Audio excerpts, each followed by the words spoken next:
Hi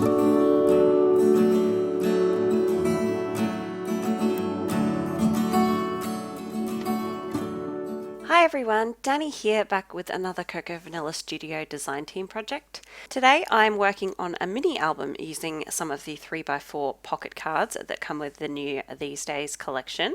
I just adore these pocket cards, and as soon as I had them in my hands I knew they were going to be perfect for a mini album.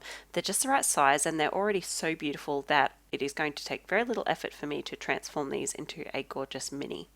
So these are all the ones that I've picked out to use. I ended up with 10 cards altogether, so 10 double-sided pages in my mini album, including the cover. And I have decided to do a paperclip album. So this giant paperclip I've had in my stash for maybe a couple of years now. It's been in my stash for a while and I could never figure out what to use it for, but I recently saw someone do a similar mini album to this using a giant paperclip, and I thought, well, there's my excuse to use this finally. So my first step, once I've picked out all my pages, is going to be to make the hinges. So what I've done is just cut out a bunch of strips from the pattern papers, and they are about 5 millimeters in width, or about a quarter inch. And I've just cut out a bunch of those, and I'm going through and gently folding them in the middle. I'm not fully pressing them closed, as you can see. I'm just leaving them at a gentle fold. Then I'm going to stack them one on top of each other, and I'm making sure that I have the same amount of papers strips as I have pages in my album. So obviously, because they're folded over, there's double. So I need half as many paper strips as pages in my album, if that makes sense, because there's two ends to each strip. So what I'm going to do is, once I have them all cut, I'm just going to add a dab of glue at the center of each where that fold is, and stack them one on top of the other.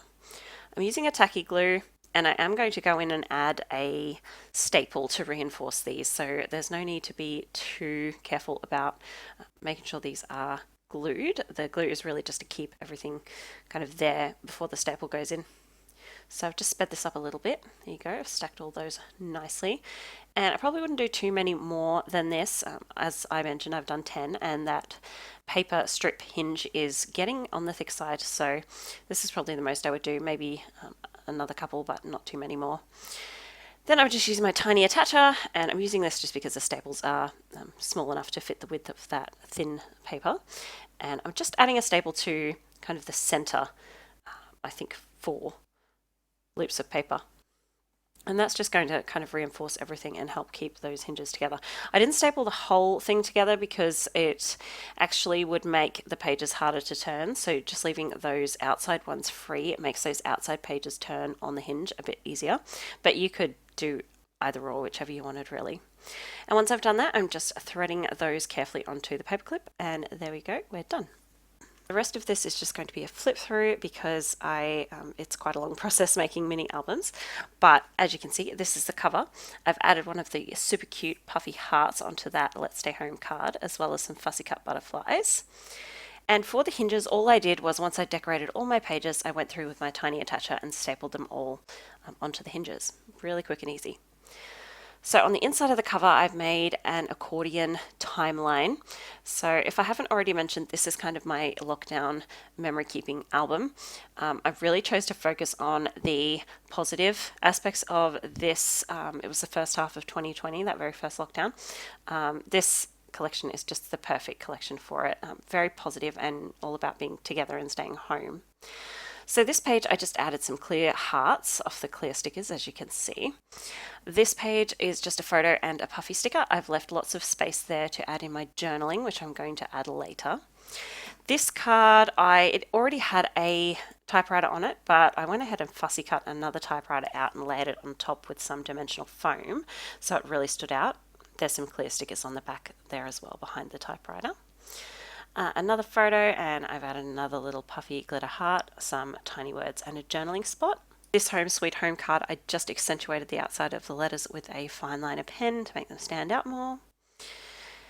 Then on this page, I've added a photo of some delicious gluten-free donuts that I ordered with my coffee. Some more space for journaling, and I've paired it with this Rise and Shine card with a coffee cup because I thought it was perfect.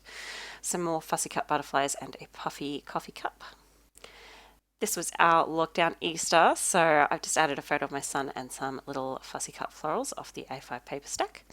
And then this card just added a couple of puffy stickers because it's a beautiful card, that floral envelope. I just love that so much.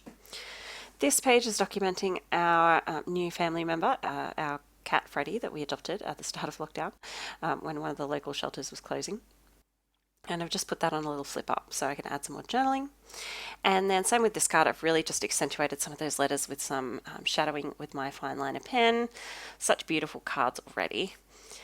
This is another flip up page, so just added a fussy cut butterfly at the bottom, a tiny word at the top, and then I've added a little label there for a kind of tab, and that just flips open with some more journaling on the inside. Beautiful sunset and our homeschooling, one of our fun homeschooling days. Then on this card, that beautiful watering can, I just added some puffy stickers and another fussy cut butterfly. Super gorgeous. I love all these cards so much.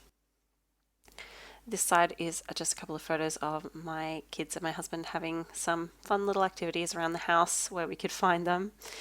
And then on this card, I left it as is, but I did some handwritten journaling all around the outside of the card. I think that really helps it to pop. On the next page, I have a photo of myself and my daughter, just a selfie with a puffy floral and some of the die-cut hearts. I also just cut this photo into a rough oval to fit inside the oval on that journaling card. So pretty, super easy.